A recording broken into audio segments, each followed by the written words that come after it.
अस्सलाम वालेकुम। मोहम्मद रज़ा सिद्दीक अपने प्रोग्राम पॉलिटिकल डायरीज़ के साथ हाजिर खिदमत है। 5 नवंबर 2024 और मंगल का दिन है। चीज़ें बहुत सी बात करनी है आपके साथ, चूँकि मेरा ज़्यादा अब ज़ेर बहस मौजू जो है वो आइनी वो कानून जो तरमीम की गई हैं वो रहेगा, उस पर गुफ्तगू करूँगा मैं सारी। को जो सी प्रपोज अमेंडमेंट है, इस्तार दहशतगर्दी एक्ट के हवाले से है, फिर इस्लामाबाद हाई कोर्ट में जजेस की तादाद बढ़ाने की, सुप्रीम कोर्ट में जजेस की तादाद बढ़ाने की, और साथ साथ supreme court practice and procedure act जो लिया अब करके ना अपनी मर्जी का जिस तरह अदलिया को कंट्रोल करने के हवाले से, उन सब पे गुफ्तगू मेरी आपसे होगी। मैंने अब स्टाइल ज़रा बदल लिया है। अब मैं अपना सिर्फ तज्जिया दूंगा कुछ चीज़ों के ऊपर जो सामने ज़रा थोड़ी, आपको पता है आजकल स्मोक की वजह से ज़रा नज़ला हो गया है। स्मोक ने इफ़ेक्ट किया है काफ़ी, और बहुत से लोगों को इफ़ेक्ट कर रही है और बड़े मसाइल पैदा हो रहे हैं। चले कोई फ़र्क नहीं पड़ता उससे, लेकिन मैं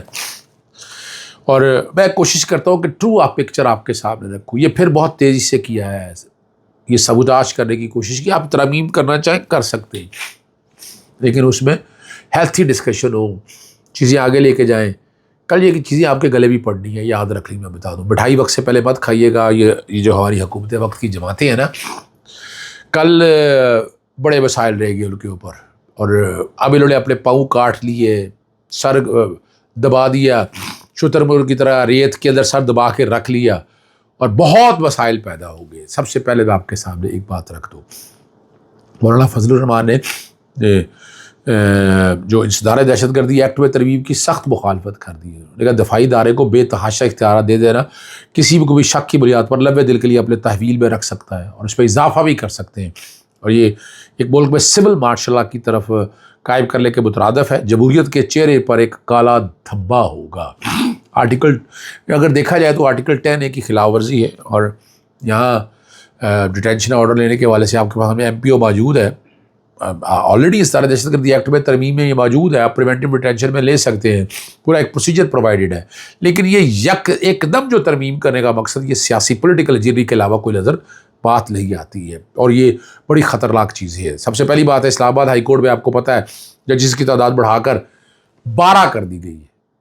अब ये वो बैलेंस करने के लिए किया गया है कि जजेस जितने हैं वो, ताकि चीफ जस्टिस आमिर फारूक साहब की मर्ज़ी के जजेस आ जाएं और वो बैठकर मतलब ये पैक करना है। इसको कोई समझे ला समझे, लेकिन मैं समझता हूँ कि अब ये अब जुडिशरी पैक करने का दौर हो गया, और पूरी दुनिया में मजाक उड़ रहा है कि आपने अपने आइल और कानून के साथ क्या खिलवाड़ कर दिया है। 26वीं आली तरमीम जो है, तो पहले बताता चलूँ मैं चैलेंज कर रहा हूँ। मोहम्मद अहमद खान बच्चर साहब जो हैं अपोजिशन लीडर, वो हैं मुरीन अहमद की तरफ से, ये सुबह इस्लामाबाद रजिस्ट्री में फ़ाइल हो रही है। भिजवा दिए, तफसीलात मैं आपके सामने पहले भी बता चुका हूँ, बड़ी डिटेल में डिस्कशन हुई है। मैं बार बार उस पर मौजू पर नहीं बात करना चाहता, लेकिन अदलिया की आज़ादी को तबाही और बर्बादी कर दी है। पालने वाली कमेटी टेक ओवर कर लिया है, और जुडिशल इंडिपेंडेंस सत्यानाश हो गई है। अब उस सारे मामला को कंट्रोल कैसे करना है, पहले आपको पता है, ये मैंने ही बातें की हुई है। 17 मेंबर बेंच, यानी अब जजेस की जजमेंटें मौजूद हैं। अब क्या होना है कि अगर लार्जर बेंच भी बनना है, अगर बड़ा कोर्ट भी बनना है, तो बड़ा कोर्ट तैयारी के वाले से ये पहले तैयारी हो गई है। अब जो तरमीम जो की है उसका मकसद यही है। तो हमने जो डिमांड की थी लॉयर मूवमेंट में, बड़ा पूरा फुल कोर्ट सुने। अब फुल कोर्ट में जजेस अपनी मर्जी के रख कर और उसको अब लेके जाना चाहते हैं। अब जजेस कौन कौन से चुने जाते हैं, ये नई कहानी शुरू होगी कि वहाँ पर कौन से जजेस ले जाए जाएंगे, वो क्या करेंगे, वो क्या तय करेंगे। ये बड़ी एक ख़तरनाक बात की तरफ हम जा रहे हैं। चलें अब जा रहे हैं तो कोई फ़र्क नहीं पड़ता। और सुप्रीम कोर्ट के अंदर जजेस की तादाद 17 से 34 कर दी गई। 34 + 1 35, यानी 17 जजेस अपनी मर्जी के ला कर यहाँ बिठा दें।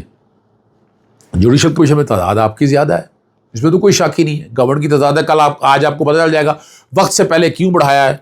वक्त से पहले ये एक्ट पास करने का मकसद क्या है, वो यही मकसद है। और ये याद रखिएगा, सुबह जो इजलास हो रहा है, अगर इजलास को फिर डिले कर देंगे या कोई और बात कहेंगे कि जब तक ये एक्ट नोटिफाई हो जाता, सदर पाक साथ दस्तखत करेंगे रातों रात। ये वही एक्ट है जो कंटेम्प्ट ऑफ कोर्ट एक्ट के हवाले से उस वक्त बनाया गया था। और ब्रीफिंग में जो बताया गया, मैं पहले वो रख दूँ कि सुप्रीम कोर्ट और हाई कोर्ट में आईनी बेंच बुलाने के 22 जजों की तादाद बढ़ाई जा रही है। आर्मी एक्ट में ترمیم کے ذریعے تمام سروس چیز کی مدت بڑھا کر 5 سال کرنے کی منظوری دے دی ہے، تمام ترمیم کے موجودہ سیاسی منظرات پر کیا اثرات ہوں گے، وہ ساری آپ کے سامنے رکھتے تھے۔ سب سے پہلے میں پریکٹس اینڈ پروسیجر ایکٹ میں جسٹس منیب اختر کو پھر کمیٹی سے فارغ کر دیا۔ تیسرا ممبر آئینی بینچ کا سربراہ ہوگا۔ آئینی بینچ کا سربراہ اور بینچوں کی کمپوزیشن سپریم کورٹ میں آپ کیسے کریں گے؟ آپ نے سپریم کورٹ کو پہلے ڈیوائڈ کر دی ہے، تو یہاں یعنی آئینی بینچ کا سربراہ اپنی مرضی کا لانا چاہتے ہیں۔ جب تک آئینی بینچ کے سربراہ کا تعین نہیں ہوتا، کمیٹی چیف جسٹس اور سینئر 3 ممبر یعنی تیسرا جج نکال ہی دے، اور کیا ہوگا اس کے علاوہ؟ ڈسکرمنیشن یا جوڈیشل انڈیپینڈنس کو ستیہ ناش کرنا، اس کے علاوہ کیا بات ہوگا؟ اگر دوسرا ممبر بھی انکار کرے تو چیف جسٹس کسی بھی جج کو شامل کر سکیں گے۔ اب یہ بینچ کی کمپوزیشن کے حوالے سے بڑی وضاحت کے ساتھ چیزیں آ گئی ہے، اور یہ اتنی تیزی سے کی گئی ہے، راتوں رات پارلیمنٹ کو نیشنل اسمبلی بٹھائی گئی، سینٹ بٹھائی گئی اور اس کا فیصلہ کر دیا گیا۔ اب اور جو میں نے اگلی جو بات ہے، دیکھیے مجھے اس پہ اعتراض نہیں ہے کہ chief of the army staff اور جو ججز اپنا نیول اسٹاف تینوں کی تعداد آپ نے بڑھا، لیکن اس میں ایک لیگل لیکونہ رہ گیا۔ اب 3 سال تھی، 3 سال پہلے تھی، آپ 5 سال کر سکتے ہیں، یہ اختیار ہے پارلیمان کا، لیکن جو کہ پارلیمان یہ لیجیٹمیٹ نہیں ہے، یہ ہمارا ایک سٹینس ہے بڑا کلیئرٹی کے ساتھ۔ جتنی یہ ترامیم کر رہے ہیں، کل یہ پارلیمان اگر گر گئی تو ان ترامیم کی کہانی اور قانونی حیثیت ہو، لیکن ایک جو بات ہے نا، اس کے لیے آپ کو وہاں دیر از اے پاسبلٹی کہ 8C میں جو ریٹائرمنٹ کی ایج کے حوالے سے کہہ دیا کہ چیف جسٹس جب تک رہے، چیف جو رہیں گے تینوں سروسز کے، وہ ان کے لیے ریٹائرمنٹ کی ایج کا اطلاق نہیں ہوگا۔ یہ ایک ایسا معاملہ ہے جو کورٹوں میں چیلنج ہو سکتا ہے، جو بڑے مسائل پیدا کر سکتا ہے۔ یہ بلا اتنی جلدی ہے، میرا نہیں خیال تھا کہ اس کو کرنا چاہیے، لیکن چونکہ کر دی ہے، انہوں نے ڈسکشن نہیں کی، ڈیبیٹ نہیں کی، یہ لے کر آئے، پاس کیا۔ اور جیسے 26ویں ترمیم کے اندر بہت آئلی سکم ہے، اس کے اندر بھی بہت قائلولی اور آئلی سکم موجود ہے، اور یہ چیلنج ہوگی، اور چیلنج ہوگی تو بڑے مسائل پیدا رہیں گے۔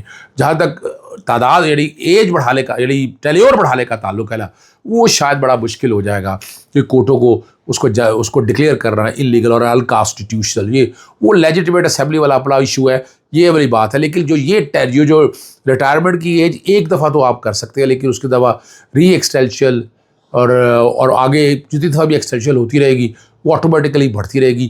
تو یہ میرا زیادہ خیال ہے، یہ دیکھیں نا، چیف جسٹس کی ٹیلیور رکھ لیا آپ نے، لیکن ان کی ریٹائرمنٹ ایج جب تک آئین نہیں بڑھائے گا تب تک آپ بڑھا نہیں سکتے ہیں۔ اس طرح ریٹائرمنٹ ایج بھی آپ کو بڑھانی پڑے گی، تو یہ والا پرنسپل یہاں بھی اطلاق ہوگا۔ اور یہی اور اب توثیق کے حوالے کا تو ایشو تو رہ ہی نہیں گیا۔ توثیق کے کانٹیکس میں جو بات کہہ رہے تھے، پہلے آپ کے سامنے بڑی باتیں واضح طور پر کہہ دی گئی تھی، اب اس کے بعد army chief, air chief, naval chief کی ملازمت 3 سے بڑھ کر 5 سال ہو گئی ہے۔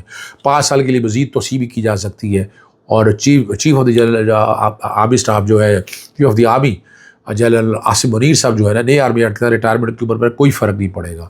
اور آرمی ایکٹ کے ترمیم کے بعد قانون کے مطابق آرمی چیف کی 10 سال تک، یہ 10 سال نہیں ہے، یہ میں پھر بتاتا چلوں آپ کو، میں نے جیسے پہلے بھی کلیئر کر دیا ہے، یہ تعداد جب تک ہے جب تک پارلیمنٹ چاہے گی، اور پہلی دفعہ 5 ہے، اور اب اس کا فائدہ ہوگا یا نقصان ہوگا یہ فیصلہ آپ نے کرنا۔ میرا کام ہے آپ تک چیزیں ساری سامنے رکھتا ہوں۔ اجازت چاہتا ہوں، السلام علیکم، اللہ حافظ، پاکستان زندہ باد۔